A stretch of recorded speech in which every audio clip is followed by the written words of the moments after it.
While Auburn continues to slip in recruiting, questions have arisen, but is Auburn handling this the right way?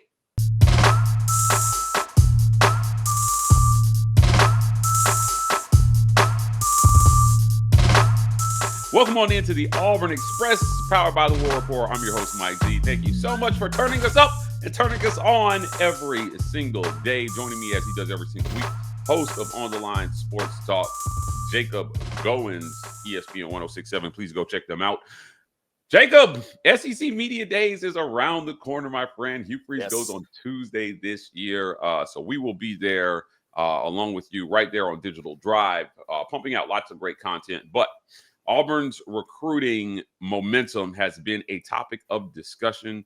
I've done some interviews with AD John Cohen talking about this very subject. He's going to be asked about it. Greg Sankey is going to be asked about this during media days. Are schools handling things the right way now that there is a solid cap in place? And Auburn seems to be taking more of a cautious approach to handling the cap and making sure that every deal that is cleared is categorized correctly. Yeah, and that's what we heard from Hugh Freeze, right, a couple of days ago, probably about a week or so ago now, when they started going on these ambush events. They've gone to Lake Martin, they've gone to Atlanta, Nashville, places like that. And we heard Hugh Freeze and John Cohen talk about this idea of doing it the right way, handling it the right way, and they believe that August 1st is the day. They believe that that's the day that a lot of things are going to be cleared. We saw Pete Nako's tweet out or post out on social media several days ago, Mike, about this idea that fake money is being thrown around. There's a lot of fake money out there, and I firmly believe that to be true. I think some of these big name programs who have just all of a sudden jumped in the recruiting rankings and don't have the wins to back it up. And it's kind of like, hey, where did they come from? It's not for no reason. This isn't just them figuring out how to recruit. There's money being thrown around that can't be promised. I look at USC. It's the perfect example. They're the only team in the country that has over 30 verbal commits in the class of 2026. And for what? What have they done in Southern California with a guy like Lincoln Riley for them to all of a sudden have the number one recruiting class in the country? They're throwing around money that they don't have, and they think they can get away with it. They feel that they can get away with it.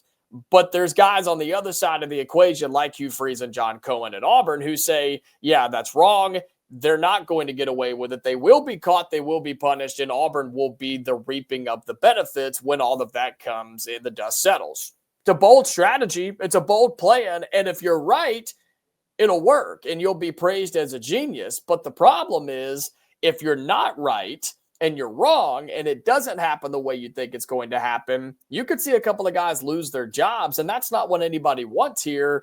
There's just so much uncertainty right now in recruiting and the money and NIL and the cap and all of this revenue sharing, right? There's so many unknown factors here, and it's a really big risk and gamble that Auburn is currently taking with the football program right now. Yeah, look, I want to clarify for our listeners here. When you say they're throwing around money they don't have, I believe they have the money. The issue is, do they have the money inside the cap to give to kids, right? And, that August 1st number that they're pointing to is kind of the D-Day where they feel like once the NIL Clearinghouse, which is NIL Go, comes through and starts dropping audits saying, hey, this deal that you did through your collective, this counts towards your cap. Right. And I did a segment on this over on Locked On UCF where we explained pretty clearly to the listeners, hey, here are all the rules surrounding this. One of the main focuses of NIL Go is to evaluate Payee association. Now, what is Payee association? That is the association of the person providing the deal to the university. If you are a lifetime donor in excess of $50K, you qualify as a booster under these rules, and any deal you do, whether it's directly through your private business, could count towards Auburn's cap. That's it. All right. As we understand it, deals done through On to Victory, if not done completely independently of the university, it means they have the ability to interview the athlete and say, hey, were any discussions had between you and anyone on staff about the deal done with On to Victory? If the answer is yes, it doesn't mean the deal is null and void. It means it counts towards your cap. Right. So these rules, I can't stress enough for everybody listening, Jacob, these rules are enforceable. They have real teeth. They come from the House settlement. And when I spoke with John Cohen, I said, hey, what kind of punishments can we expect from this? He said, look, it could be loss of scholarships. It could be loss of cap space. It could be fines directly to the university. It could be loss of eligibility to the athlete. All of the above. They have the power to do some real damage here. And look, Auburn seems to be playing it safe. And the question becomes, right, not that the rules and regulations are in place, because we've had rules and regulations before. It's the idea of, will it be enforced? How will it be enforced? And to what extent or what severity or seriousness will it be enforced, right? If they come in, whether it's the House or the NCAA or a combination or a crew and a management team, whatever the case may be, right?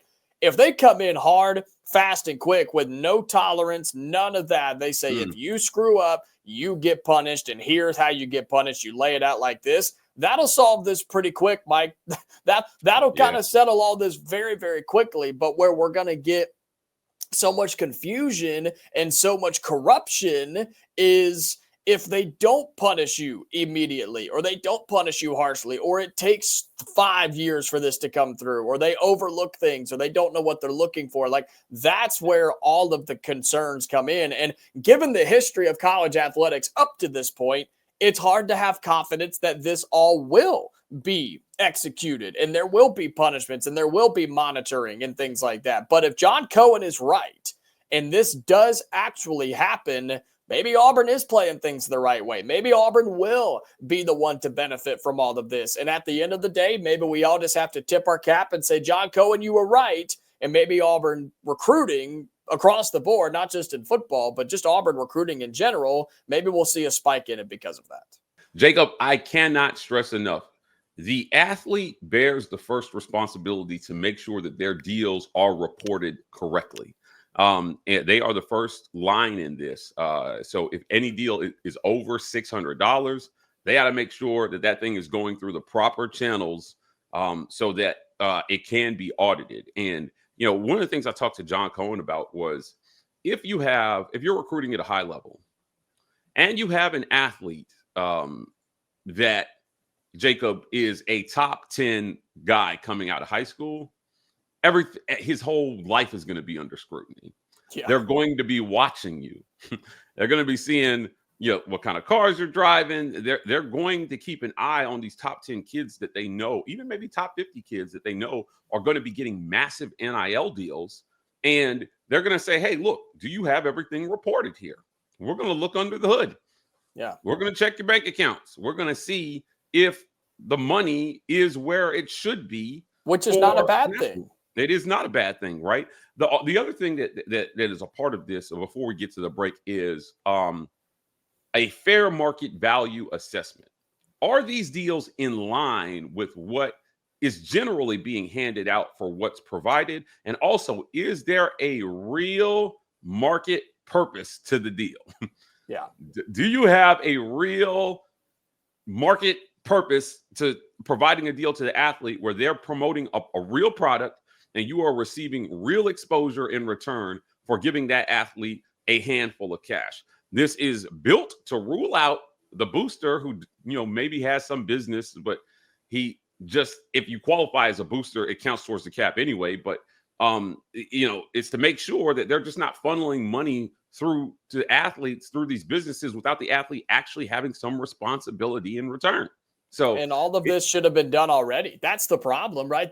All of this should have been put in place when NIL was introduced however many years ago. That's why people get upset, is all of this sounds crazy, yes, but it also sounds like, well, yeah, that makes sense. No duh. Why aren't they doing that already? Great question. That all should have been put in place when NIL was introduced in the first place. The NCAA just couldn't do it, and they wouldn't do it, and they just didn't have the IQ level to make that happen. And so now we're having to backtrack and reset standards on something that's just run buck wild for the last 5 or so years. It's a process and it's going to take a while, but it will be for the benefit of every student athlete, every university, and recruiting across the board.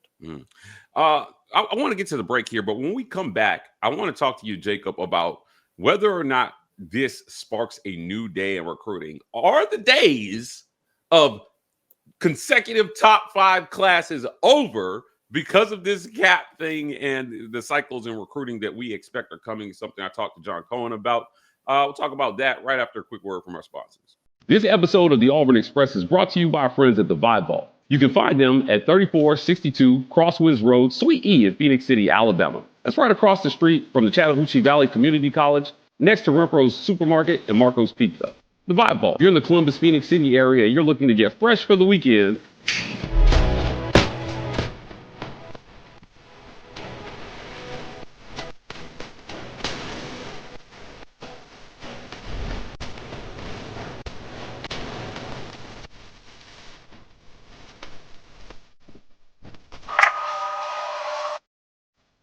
get fresh for the weekend with the Vibe Vault. Not just barbers, lifestyle consultants.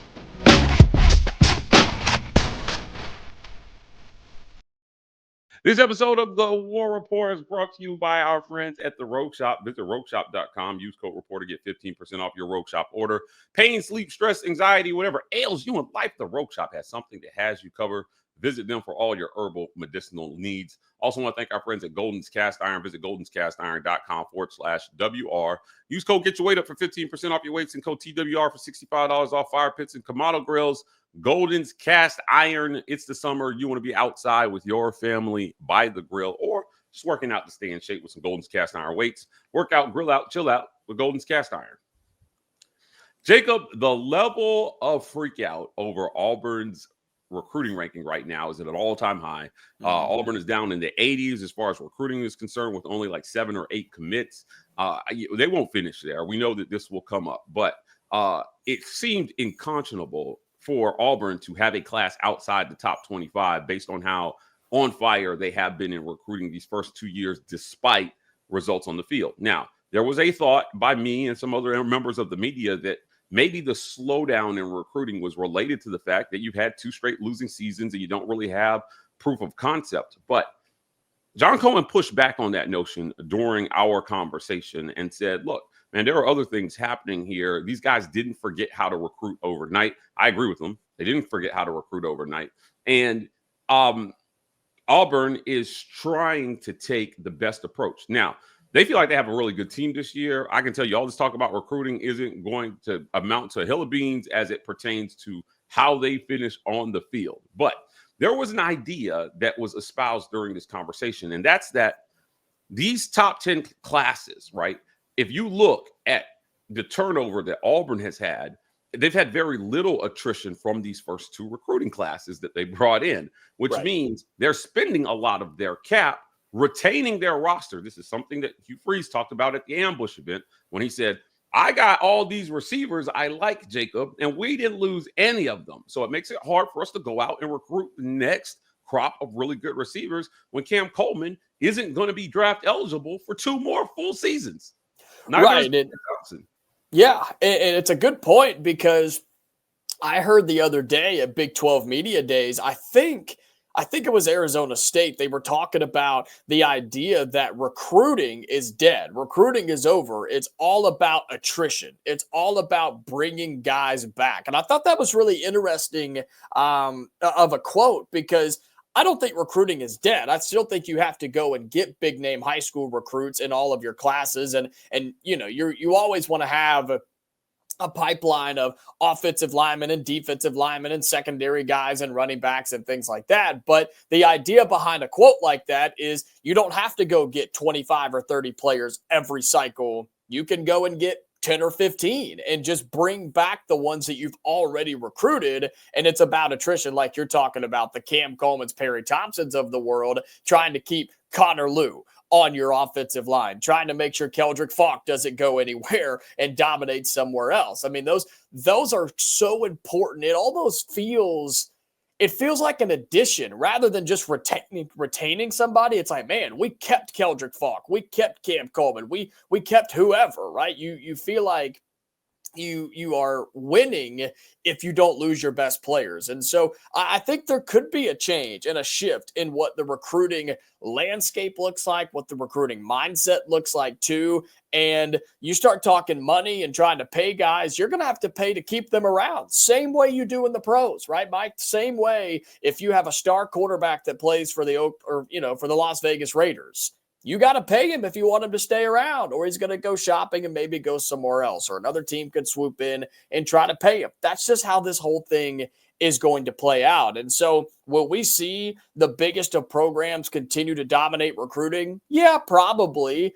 But I don't think you're going to see these big loaded classes like you've seen in the past, because maybe you don't need that as much as you used to in, decades past.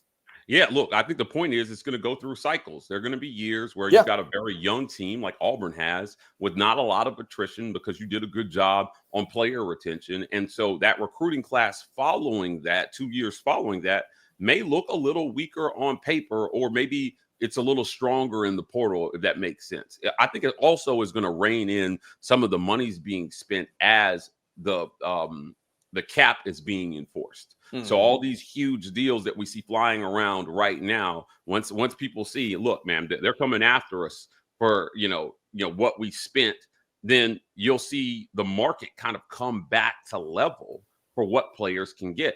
And so a player like Nico hits the portal asking for $4 million. And it's like, look, man, there's not $4 million there for you. Like, we only get 18 to spend, and we're not going to give $4 million of it to one player. To you. Yeah. To one dude.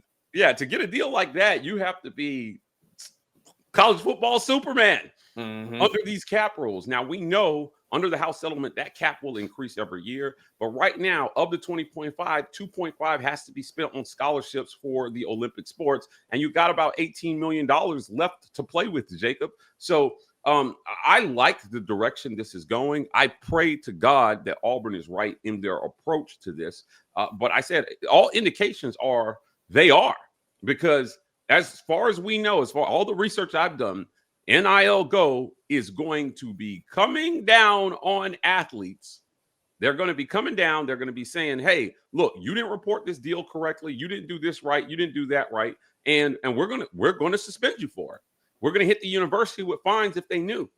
We're going to hit you with failure to monitor and failure to audit if you don't stay on top of these deals. And the conference is going to have to play a role in this. This is something that I can't wait to talk to Greg Sankey about next week at SEC Media Days.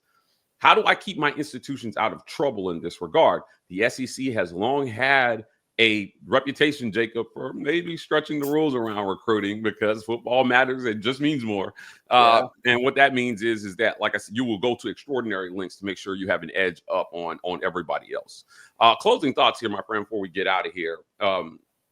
As you mentioned, if the right approach isn't taken, heads are going to roll. However, I think that Auburn's focus has to be on this 2025 season and making sure they get enough notches in the W column to make this a non-issue. You start winning football games, people forget a lot about all this stuff.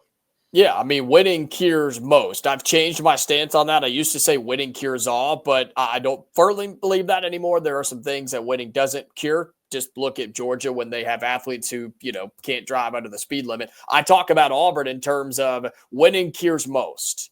You win in 2025, everything will work itself out. And I understand where Cohen and Freeze are coming from. They believe that everything's going to get settled, everything's going to be fine, that Auburn is playing by the rules and they're going to be rewarded for that. That's fine, but you can't shake off 5-7 a year ago. You can't say that has no impact. You can't bury it in the ground or under the rug or wherever and just act like it didn't happen and that it's not having any negative effects on your recruiting. It is. And every other team in the country is using that against you, but you can get rid of all of that by winning. You can bury that by winning. You can bury that by beating one of your rivals. You can bury that by beating Vanderbilt and Arkansas and Kentucky, something you haven't done consistently in the last handful of years. Winning cures most, Mike, and that absolutely will impact recruiting. I think that will affect recruiting, and I expect Hugh Freeze to get some questions about that on the main stage next week in Atlanta at SEC Media Days. I do as well. Great talk, my friend. You know the deal. Before we get out of here, tell people where they can find you. Yeah, we're looking forward to a really fun week in Atlanta for SEC Media Days. You and I, a bunch of the Auburn beat, are going to be there. You can tune in Monday through Friday, ESPN 106.7 if you're in Auburn or Opelika, or ESPNAU.com. We'll be there all 4 days, so make sure you tune in. Tons of great content from all of us at SEC Media Days next week in Atlanta. Guys, that's it for another great edition of the Auburn Express. If you're in the comments after the video and you want to support the work we're doing, do us a favor, smash that super thanks button. We are the War Rapport on every social media platform, so don't forget to like and subscribe to the channel. Help us keep growing here. We'll be back at you guys tomorrow with more Auburn Express. As always, Corey.